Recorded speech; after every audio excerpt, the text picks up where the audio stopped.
চরম বিষণ্ণতায় একাকিত্বের আক্ষেপে যদি নিজের অস্তিত্ব ধীরে ধীরে ক্ষয়ে যায়, তাহলে ধরে নেয়াই যায় এ পৃথিবীতে কেউ কারো নয়, কেউ কারো জন্য না।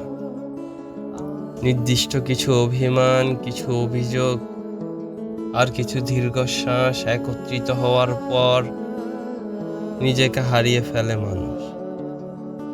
নিজেকে নিজে হারিয়ে ফেলার মতো বিষাক্ত স্বাদ ও অতৃপ্ত অনুভূতি কতটা যন্ত্রণাদায়ক হতে পারে তা বর্ণনা করার ক্ষমতা স্বয়ং তারও নেই যে পরিস্থিতিতে আছে।